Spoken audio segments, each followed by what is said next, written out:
Greetings. This is Calicat the Calicaster, like sort of a silly Kelly. Yeah. So I got back a few hours ago from Barbie, the Barbie movie. Self-aware movie. In the same way that Dora the Explorer, the live-action movie, was, and Suicide Squad 2 and other self-aware movies. I'm very yeah. It was aware of its surroundings. It was possibly the gayest movie I've seen in a while. Oh my! But yes, they do play up the notion that the Kens, because the Barbies are kind of second-class citizens, the Barbies, that the Kens are have no one else to be companions with except other Kens. So the gag there is that they're really, really bi, if not gay, completely gay. I'm sure the alt-right is complaining about this movie somehow, and the ultra-feminism of the Barbie characters of Barbie Land all being in positions of power. All the women are in positions of power, and they're all multi-ethnic Barbies, and Margot Robbie plays the perfect Barbie. And there's a weird Barbie who has been played with too much, sort of like a version of Sid from Toy Story has been playing with her, and now she is a mess. There's self-referential jokes. There's at one point there's a voiceover in English. It's probably Margot Robbie in a voiceover going with her English accent, going, "Oh, I can't believe she just said that she's not beautiful. They probably shouldn't have cast Margot Robbie in the part," or something like that. It's like, probably not. Oh no, it's fine. It's fine. Yeah, we have It's Barbara. Yeah, Barbie. Yeah, they Handel. Yeah, Barbara Handel. It's Barbie. It's the daughter of the Mattel lady. I don't know if the Apocrypha is true or if they just made it up for the movie. It seems a little silly that the ghost of the creator of Barbie would be living in the basement of the Mattel building and not be in charge. But okay. Yeah, there are actually scenes in this movie that are emotionally tear-jerking, which is weird because it's a Barbie kid movie thing. But yeah, you have to bring hankies. I didn't think I needed one, but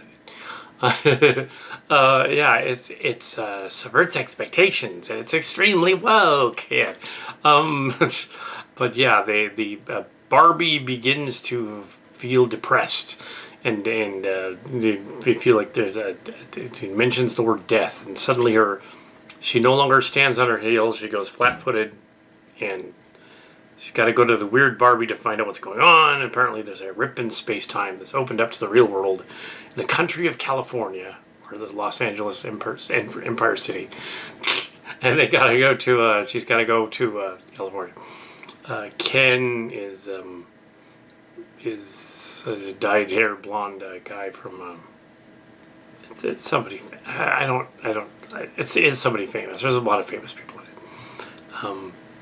Someone named Aqua did the Barbie Girl song. I don't know if it was Aquafina or somebody else named Aqua. The Barbie Girl song is at the end. That is in there.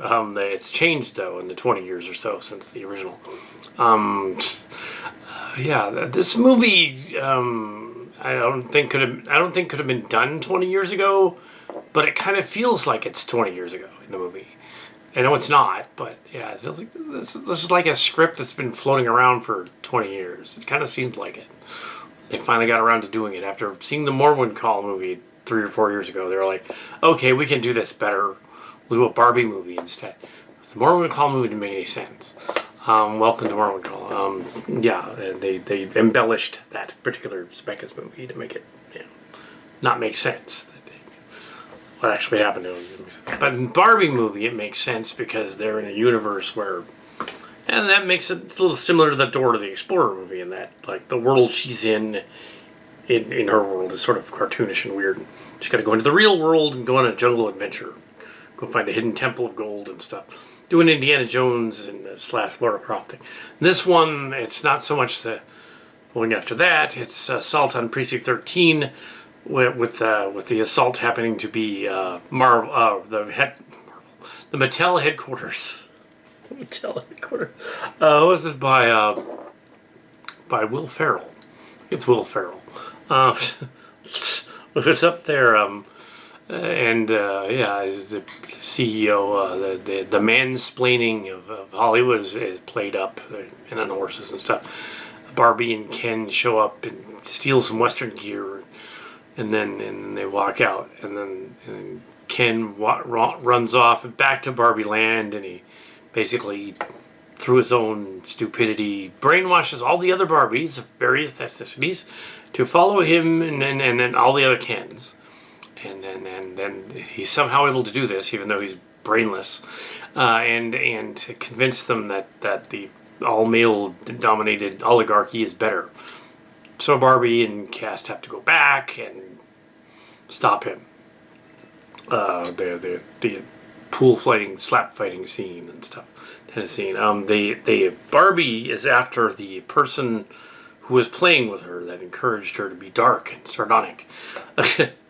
Only to discover that it isn't the teen daughter, even though for some reason they let them go onto the grounds of a school in Los Angeles in 2023, and they don't think anything of it. This creepy lady walks up to tweens in a school, and nobody immediately tackles them. That's what they're doing there. But yeah, the Ken guy immediately does it. So the world of LA is weird. It's as weird the other way as it is the other way. So she's got to go to Barbie house, the Mattel building, and walks in and try to convince her to get back in the box. There's a box, and doesn't work. She escapes. She goes down into the basement. There's Mrs. Handler, the President Barbie down there. But then there's a later scene that's poignant with this character. You can be what you want to be, that kind of thing. Even though the proportions of a Barbie doll from the 50s and 60s are unrealistic and ridiculous, nobody's built like that ever. If that's supposed to be your daughter, then that's kind of unrealistic. But they make that joke in there too. So. But it turns out that the mother, not the mother of the girl is the one that's the sardonic one, sarcastic and stuff, and she's the one that goes with the daughter and Barbie back to Barbie Land to try and straighten things out. And the mother and daughter are apparently Latin descent, and that's gonna make the alt-right people freak out. But no, then they almost go full lesbo, trying to get the Barbies back together and take over from the boys by making the boy cult go after itself, by making the boy cult jealous of itself, and then destroying it. It's a good way to get rid of a cult. Convince the cult members that the cult leadership, that they are all out to get each other, and then they go after each other and take the cult back. Of course, it's not how brainwashing works, but then again, this is supposed to be from the vantage point of this, or it's not a culture really, but from the vantage point of this story it's telling, where it's a silly sort of extreme world here and extreme world over there. They're sort of the extremes of these two weird worlds are affecting each other, and going to the real Earth messes up the timeline and makes it machismo and masculine and stuff, and inadvertently really, really gay, which is fine. It's 2023. But yes, but yeah, that's a good thing in the movie. But yes, is it Ryan Gosling playing that guy? I think it's Ryan Gosling. I guess that is. Anyway, but yeah, there's a Asian one that clearly wants him. Another Ken. And there's I think it's Michael Cera, or it could be Jesse Eisenberg. I would get those two guys mixed up. And he plays a lesser male character. There's a bunch of jokes about canceled Barbie doll lines that show up. There's a pregnant Barbie, and they look at the camera and say, "No, it's just a little weird having a Barbie doll be pregnant. It's weird." The opening scene, they rip off 2001: The Space Odyssey, and they have the girl they introduced to the Barbie doll, and then they're all in the cave desert thing, and the Barbie dolls, and the dun dun dun dun dun, and they start throwing the dolls and crushing them because Barbie shows up. This fanciful sort of thing, even though I think Barbie comes before. I think it's the 50s when it came out. Barbie. It's not 100 years. Anyway, this movie is Mattel, and it's Mattel. It's not Hasbro. It's Mattel. Yeah. So they want to do a proper Gem movie. They're going to have to get Hasbro people and Hasbro cast. That's Hasbro. Yeah, it'd be in Paramount. Hasbro would be Paramount. This is not Paramount. This is WB. This is Warner Brothers. So the Looney Tunes guys. So it would be kind of the rival. Why would WB, which is about 75, 76 years old by now. WB's been around a long time. So yeah, 80, 90 years, something like that. Yeah, they've been around a long time, almost longer than Disney. Well, if you count our other versions of Warner Communications and stuff before that, it is. Sort of like when Paramount was all 75 and then 90 years, and it's like, wait a minute, Paramount was 3 different studios, like. Doesn't really work. In the 60s, you were Desilu Studios, and then this other group bought you out. So technically, your studio wasn't 75 at Paramount. It was maybe 45 or 50 or something. Okay, because Desilu was still doing Star Trek before it was called Paramount. It was Desilu Studios, NBC. But then it became Paramount. And it became its own thing. And Paramount Network didn't come about until the 90s, with the launch of it. Next Generation, late 80s, but then they didn't make it UPN until the 90s, Paramount Network, with Deep Space Nine and Voyager. So, but yeah, and then it failed, and then it was reorganized with Warner Brothers, took part of it and became the CW, and then CBS took the other part of it, and now CBS Viacom is part of Paramount again, but not CW. It's weird and complicated. So they're technically connected to Warner Brothers, but they're not. So yeah, it's complicated. And so we have back to the Barbie movie. I don't know why I was rambling about the different studios that seem to think they're older than they are, but they are. I guess let's leave it in. At least the Barbie movie kind of doesn't really make that mistake. It was. Yeah. I mean, I kind of said what was going on, so I kind of rambled about something else. It's perfectly fine. Go see it. It's cute. It's extremely cute. It's a girl power movie. I'm sure the alt-right will be freaked out that the movie isn't about boys being awesome. Oh, because it's for girls. It's not. I'm not the demographic. The dude. I'm not the demographic. There weren't a whole lot of. This is one of the smaller theaters on. I think it started on Thursday, which is weird. Although the other theaters were showing it, there were plenty of showtime, so it wasn't very crowded for this particular theater on a Saturday. So I don't know how many people are gonna go and see it. At least not based on this. But clearly I had more fun with it than the audience did. They probably thought it was high. No, I wasn't high. Not even on caffeine. No, not even on sugar. But yeah, it's odd. Yeah. Yeah, there was nothing wrong with it. It worked. It was fine, you know. So it's sweaty in here. It's warm in here. But yeah, Margot Robbie doesn't quite look the part, but sure, okay. I guess she's supposed to be the '60s, right? Yeah. The '60s when, yeah, and then there was a funny gag scene where I like how they broke the fourth wall. There was frequent like references to the Casa pad thing, the horses and cowboys and cars, and the mother driving the Fast and the Furious car, just or driving a car like Fast and the Furious. But I don't think the other guy was in that. I think they just like a joke. I think they were referencing that. I'm sure they were referencing that. They were referencing a bunch of stuff. They referenced The Godfather at one point. There was a scene where they not sure why. It kind of fit with the story, I guess. They're, yeah, I'm trying to like, yeah. I mean, now it's been several hours since I saw it. The afterglow of the movie's worn off, but it's still a good movie. It's not the target audience. Yeah, I mean, yeah. It's better than 3 stars, 3.5, 4, I guess. But yeah, it's fine. It's perfectly salvageable. It's there's nothing inherently bad about it.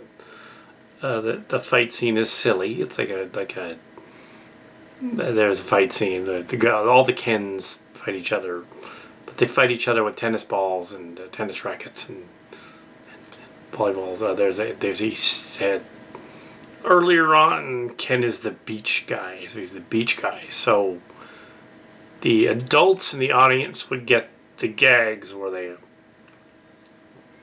suggest that the Ken is gonna perform acts.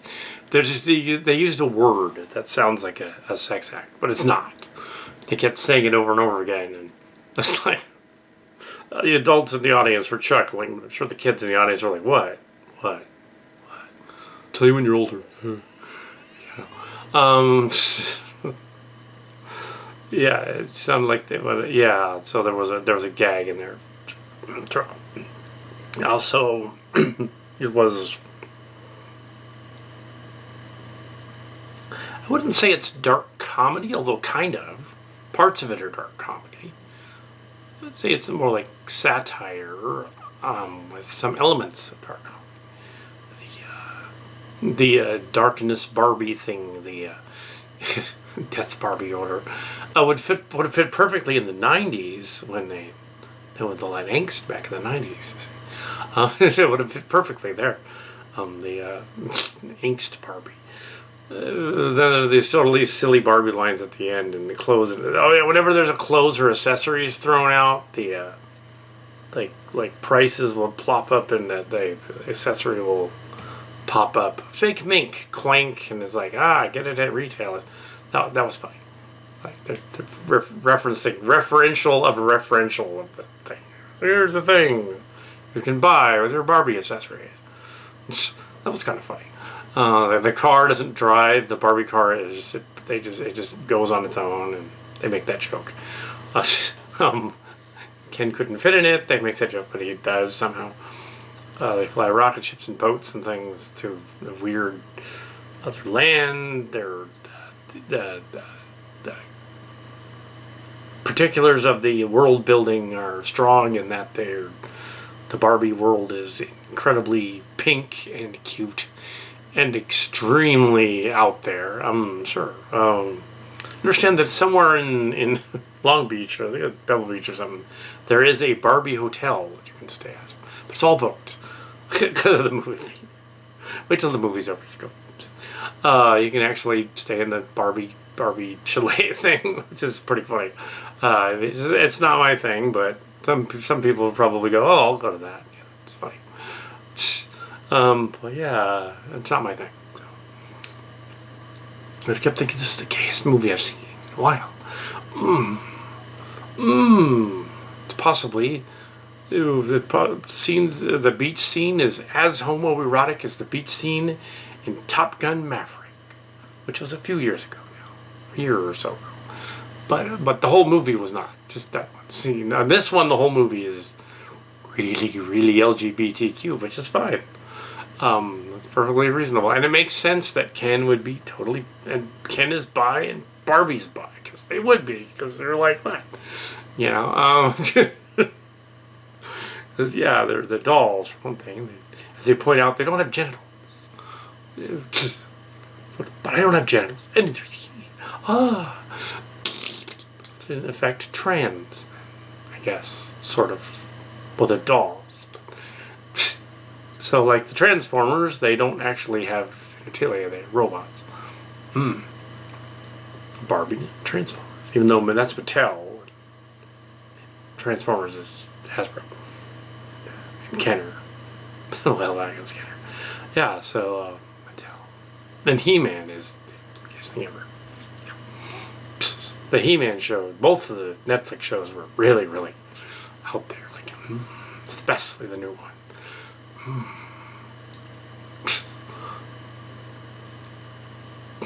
But yes, yeah, Barbie. Go see Barbie. It's cute. Yeah.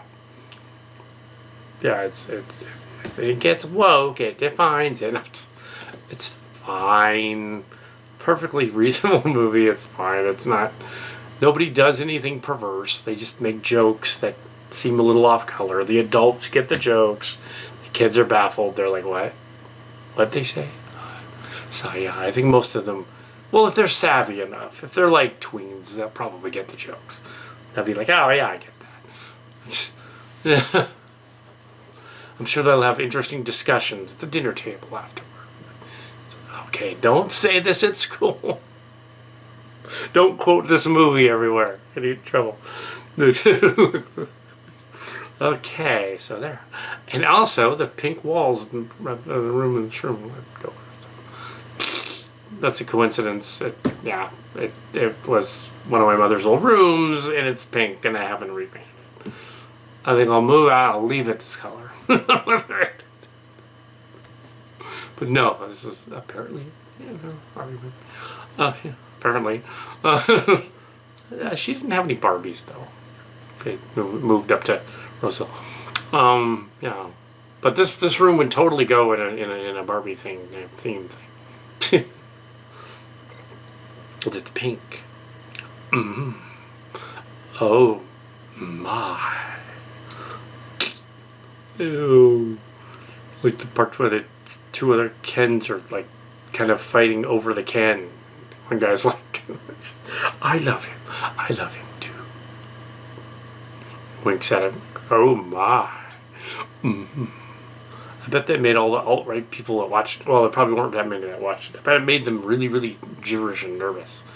No. Ew.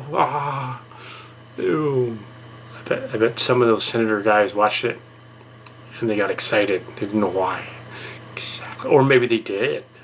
Oh my. Maybe they did. Anyway, so Barbie. We're going to watch Barbie. What was also weird is there was a commercial for a Disney thing. There was a trailer for a Disney movie. And it said, oh yeah, Haunted Mansion. They've done it again. They've made another Haunted Mansion movie. And it said 100 years of Disney. When it can't be 100 years old. It was only 60 years old in 2015. It's now 2023. It's only been 8 years. 70? Maybe? Not 100. 70. Maybe 70. Maybe we can say 70. Are they referring to Walt Disney's birthday if he was still around? 100? I don't know what they're referring to because it's not 100 years old. But the Disneyland started in 1955, technically. Wrong in Jurassic Park, 1955, so it was 2015, 60 years. Yeah, so it can't be Disneyland. It can't be Disney World. That was opened in 74 or something like that. That was later. So, yeah, I don't know what they're talking about. It's not 100 years of Disney. It isn't. Now, are they referring to the animation cartoon stuff before the thing? Maybe they're referring to the animation studio. But even there, they didn't start in the 20s. It'd be 100 years they'd start in the 20s. It was the 30s. It was like the animation studio, late 30s, wasn't it? Like 30s. Wasn't the first Disney animated movie was 1936, Snow White? Something like that. So it'd be like 90 years. Kind of. Almost 90 years. Yeah. So yeah, that doesn't make sense.